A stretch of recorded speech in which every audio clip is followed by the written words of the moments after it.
Oh, hello. Today I'm going to show you how to install and remove the Audi A3 or A3 Sportback carrier unit for roof rails. Here you can see this is what you're going to get if you buy this stuff. Here you can see your roof rails. If you have an Audi with this kind of roof rails, you can install this carrier unit on top of your Audi's roof. Yeah, take care of it. Low-hanging branches, passage with reduced headroom clearance, entrance to garage with reduced headroom clearance, high restrictions in multi-story car parks and underground parkouts. This you have to think about if you installed this carrier unit and then you go back on the road with it. And your sensitivity to the side winds. The load affects driving and braking behavior and the vehicle's sensitivity to side winds. Adapt your driving style according. It is a risk of accident. Do not exceed the maximum speed of 130 kilometers per hour, so 81 miles per hour. The carrier unit must be installed by 2 people, or you're so awesome guy like me, then you can handle this by your own. There are 2 holes on the inward facing side of the roof rail, at the front and the rear end. These holes are provided for installing the roof bars for roof rail. During installation, the area around the holes on the roof rails and the rubber supports for the lower support bracket must be free of dust and grease. If necessary, clean the contact areas and rubber supports. Fold up the cover flap. Attach the torque wrench to tensioning the bolt so that the markings are aligned. Loosen tension bolt and get it on top of your roof. And here you can see it is clamped on the downside and the 2 holes are locked by the 2 bolts in the center line. This is the first step to get your rooftop unit into position. If you're installing the carrier unit, make sure that the labels are on the left hand side of the vehicle and the printed arrows is in position of in the direction of travel. Use now the labels and get it into position. Place the front and the rear carrier unit on the roof rail in direction of travel in the area of the holes. Insert the 2 pins and the pin links into the holes into the roof rail. Hold the pin link into the position with one hand. Hook the fastener on the roof rail. Tighten the tension bolt. Slightly use the torque wrench for it. While doing this, make sure that the claw fastener remains hooked under the roof rail. Perform the identical procedure on the other side of the vehicle too. The rubber supports for the lower support bracket have to sit flush against the roof rail. The pins and the pin engage in the holes of the roof rail. The claw fastener is hooked under the roof rail too. Check the carrier units and the load to be transported securely attached before the start of every journey. After approx 10 kilometers of the journey, approx every 300 kilometers on good roads, frequently on poor roads, regularly to make sure that there has been no movement displacement. And here you can see we tighten both sides immediately, and now it's time to check again. And if everything's matched, that means the rubber matches on the roof and the clamp on the side will attach smooth. Everything we checked twice, because it's so important that this roof unit is on the right place, on the right fixed moment there. It is so important. Sorry about that. It's so important for your load on top after the installation. Here, now everything is checked. Now we can go to the next step. This is a torque wrench. When tightening the tension bolts, the required tightening torque of 6 Newton meters reached once. The two arrows on the torque wrench are exactly opposite each other. Tighten the tension bolts on both sides alternately to 6 Newton meter in 2 steps using the torque wrench. Yeah, now job's done. We can push back the cover into position and we can check it again for a last checkup before we will head up the road again.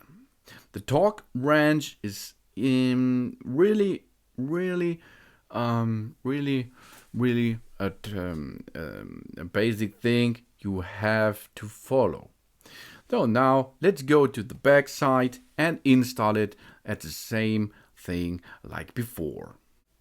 If the carrier units are not checked, to make sure that they are secure and to check whether any fasteners need tightening, they could not work and parts may therefore be lost despite installation being carried out properly. It is a massive risk of accident here. And here you can see the second roof bar is installed. Job's done. Yeah, good job. So now let's install the roof rack models. Secure the roof rack models in accordance with the elevation installation instructions for the roof rack model in question. To install the add-on components, remove the profile cap from the profile tube. This is important to get something inside. Inside the add-on component in the T-groove. Slide the profile back into position. And when the add-on components are not in use, secure the T-groove with a profile cover again. We are going to install a profile cover for it because we're going to use this bar with a sheet luggage box on top, and the problem without driving with this profile is your roof bar will make some music if you're driving a little bit faster. This is funny, but it is not so nice if you're driving the road and then you can hear every time or something. That's not so good. So adjust the profile cover to the length of the profile tube with the profile caps, of course. Position the profile cover on the profile tube and press it into the T-groove.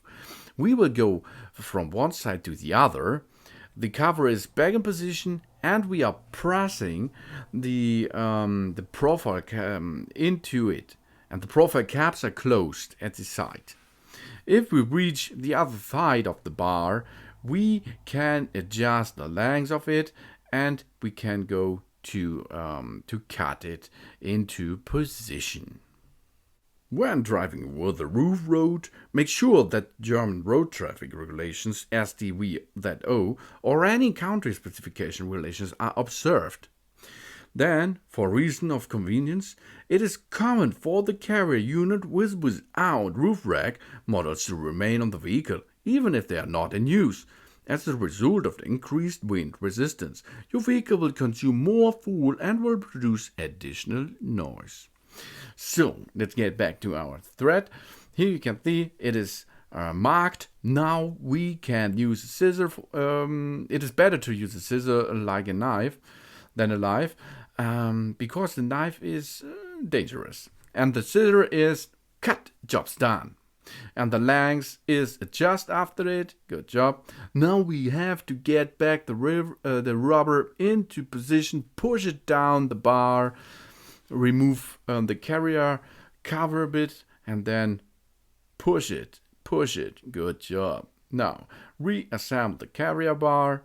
Here we are. The cover is back in position. Job's done. Now this carrier unit is ready to load some boxes, sea and luggage boxes, for example, or snowboard, ships, yeah, everything. Everything you can top load with this unit, but take care of the maximum load.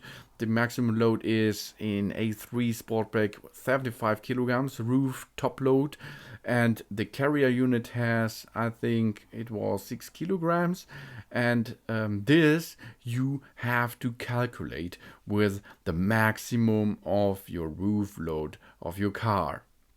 So here we are. The second cut is now done. Good job. We have to push it back in position. Yeah. Ooh. And of course, if you do not use it, remove it, because it will cost you more fuel, and it is a safety thing. Increased wind noise can result from driving with the roof bar attached. So, a last checkup. Here the rubbers are in position, the covers are closed. Good job. The inner side is locked into position. Everything is fine. We can go to a vacation with our box on top of it. If you have a little bit problem with the traction, if it's not stable enough, use your torque wrench, go to 6 Newton meters, job's done. And then you're ready for vacation. Have fun. I was driving this roof combination with the sea and luggage box on top of it, and it was awesome to drive, easy to drive, and it looks so beautiful with this box on top of the Audi A3 Sportback. Yeah, but after vacation you have to remove it, of course. The carrier unit must be removed by 2 people or one awesome guy like me. Remove the load and the add-on components. Open the cover flap. Loosen the left and right tensioning boards alternately. Unscrew the tension board alternately until a slight resistance is felt.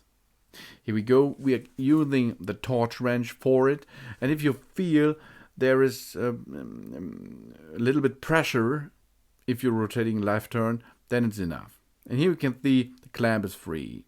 Oh, the clamp is free. Push the left and the right tension bolts toward the vehicle center to loosen the pin link from the holes in the roof rail. Unhook the claw fasteners on both sides, and then carefully remove the carrier unit. That is, with 2 guys, easy. But if you do this by your own, it is a little bit tricky. I am going to try this like open the right side, then slide it a little bit, then go to the left side and slide again. And so you can move a little bit forward or backward in a center position, and then you are able to get this thing off your roof. Here you can see, if you are not sliding if you're only one person, it will hook again on the opposite side. So slide a little bit forward. Here you can see. Good job. Now we have to go to the other side, and then we are able to remove it. Then after this, screw in the tensioning board approx 12 rotations and close the cover flip at the end. And then your unit is removed again, and it will wait until your new vacation trip. To prevent damage to the vehicle, make sure that the rear lid is opened carefully after long objects have been loaded onto the vehicle. Everything is removed. Thanks for watching. Please subscribe me and give me a positive feedback, and I hope to see you again on my channel. soon. Soon.